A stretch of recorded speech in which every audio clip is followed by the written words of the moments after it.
नमस्कार दोस्तों। Chapter number 2 देखने वाले हैं हम पॉलिटी का, जिसका नाम है संविधान निर्माण।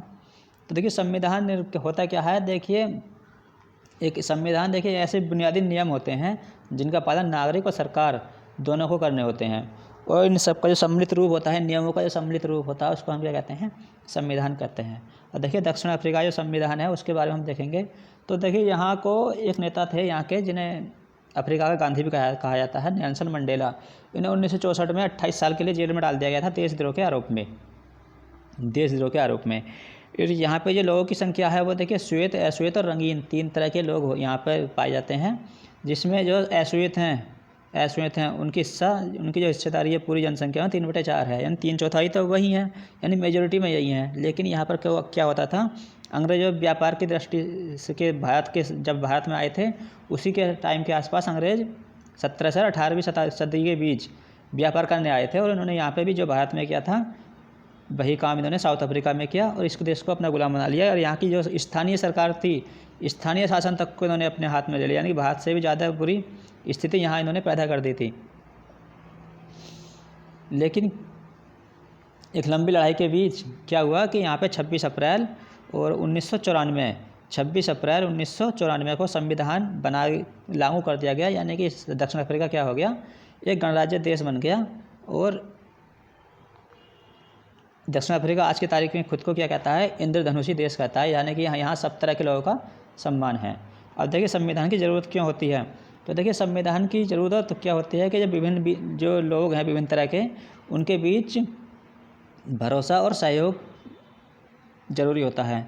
और ये भरोसा और सहयोग कौन ज़रूरी पैदा करता है, ये पैदा करता है संविधान। क्योंकि आप किसी की बात पे ऐसे भरोसा नहीं करोगे, लेकिन लिखित रूप में जो चीज़ कायदे कानून होंगे उन सब के बीच में हम क्या करोगे, सरकार का मतलब उन चीज़ से हम क्या कर लोगे, आप भरोसा कर लोगे। तो ये इसलिए संविधान की जरूरत होती है, लोगों के बीच भरोसा बनाए रखने के लिए।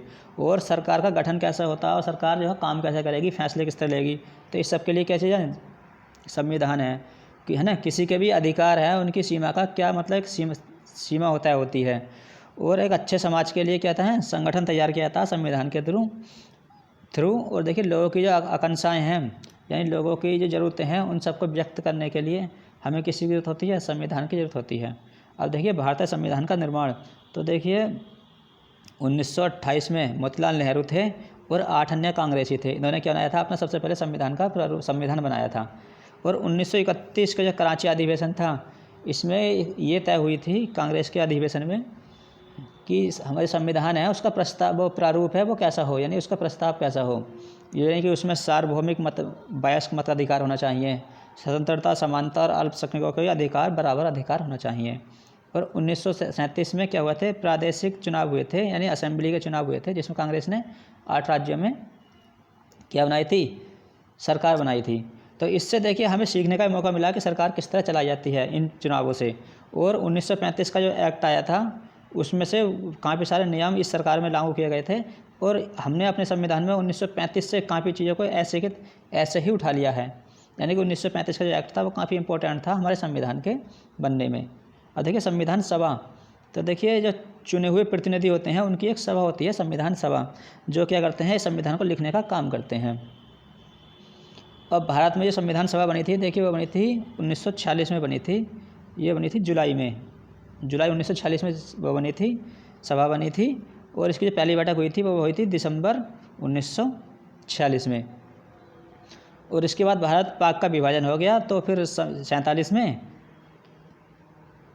इंडिया पाक का विभाजन हो गया। तो 47 में क्या हो गया कि संविधान सभा भी बट गई, और इसमें जो भारतीय संविधान सभा थी उसमें 299 सदस्य बचे। इस 299 सदस्य ने क्या करा, 26 नवंबर 1949 को अपना काम पूरा कर लिया, और 26 जनवरी 1950 को संविधान को लागू कर दिया गया, है ना, संविधान को लागू कर दिया गया। अब देखिए भारत के संविधान तो क्या था, असाधारण उपलब्धि है भारत के संविधान में ये कि इसमें कोई सवाल नहीं उठा। इसके कुछ प्रावधानों पर तो सवाल उठा लिए गए, लेकिन पूरे संविधान पर आज तक कोई सवाल नहीं उठा है। ये सबसे बड़ी बात है, क्योंकि दुनिया के कई सारे देश ऐसे हैं जिन्हें अपना संविधान दोबारा लिखने को मजबूर होना पड़ा, क्योंकि उन्होंने काफ़ी सवाल उठाए थे वहाँ की जनता ने उन संविधानों पर। तो लेकिन भारत में ऐसा कुछ देखने को नहीं, यानी कि भारत दुनिया के सबसे अच्छे संविधानों में से एक है। और यहाँ पर जो संविधान सभा के चुनाव हुए थे वो अप्रत्यक्ष तरीके से हुए थे, क्योंकि उस वक्त की हालत ऐसी थी कि प्रत्यक्ष चुनाव कराने संभव नहीं थे। और संविधान जो बनाई थी उसकी एक सबसे प्रमुख कमेटी थी प्रारूप समिति, जिसके अध्यक्ष डॉक्टर BR अम्बेडकर थे। और इसे बनाने के लिए कम से कम 2000 से अधिक संसदों पर संशोधन जो थे उन पर विचार किया गया था, यानी कि संशोधन हुए थे और 114 दिन इस पर चर्चा चली थी संविधान को बनाने में। और संविधान का जो हर प्रस्ताव था, हर शब्द था और जो बात कही गई थी संविधान बनाने में, उन सब बातों को क्या किया गया था, रिकॉर्ड करा गया था और उसको कॉन्स्टिट्यूशनल असेंबली डिबेटरी नाम से इसको प्रकाशित किया गया था। अब देखिए भारतीय संविधान के जो कुछ वो होते हैं, दर्शन होता है, यानी दर्शन क्या होता है, यानी उद्देशिका। यानी उद्देशिका एक ऐसी है जो हमारे संविधान को पूरे को विस्तृत रूप से जानकारी दे देती है कि पूरे संविधान का उद्देश्य क्या है।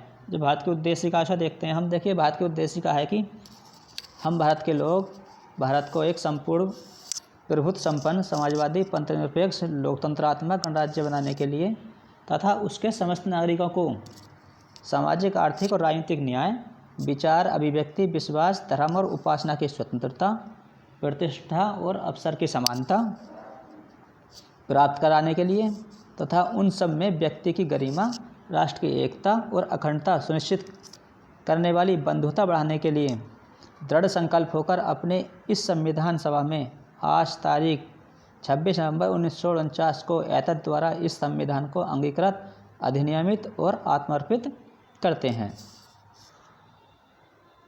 अब देखिए कुछ शब्दावली देख लेते हैं। इसमें कुछ शब्दावली है रंगभेद।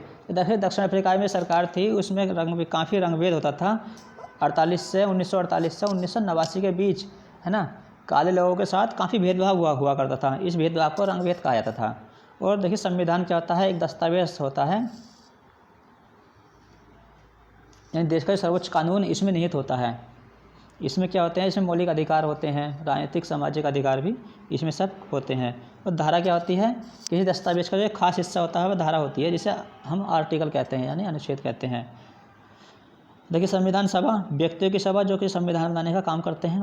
और ये प्रारूप क्या होता है, संविधान का पहला यह जो प्रारंभिक रूप होता है उसको संविधान को प्रारूप कहते हैं। यानी किसी भी दस्तावेज को बनाने का जो प्रारंभिक रूप होता है, बाद में उसको सुधार करने की जरूरत होती है इसे अच्छा बनाने के लिए, तो प्रारंभिक रूप को प्रारूप कहते हैं। और दर्शन क्या होता है, यानी किसी दर्शन देखिए किसी सोच और काम की दिशा को देने वाले बुनियादी विचार होते हैं। यानी हम जो काम कर रहे हैं उसके जो बुनियादी विचार क्या है, उसकी सोच क्या है, वो सब क्या कहलाती है, दर्शन कहलाती है। देखिए प्रस्तावना देखिए संविधान का जो पहला भाग है ना। यानी इसमें जो संविधान के बुनियादी मूल्य होते हैं और अवधारणाएं होती हैं, इन सबको कौन स्पष्ट करती है, प्रस्तावना करती है। और देशद्रोह क्या होता है, देखिए किसी देश की सरकार है उसको जड़ से उखाड़ फेंकने की कोशिश करने का जो अपराध होता है उसे देशद्रोह बोलते हैं।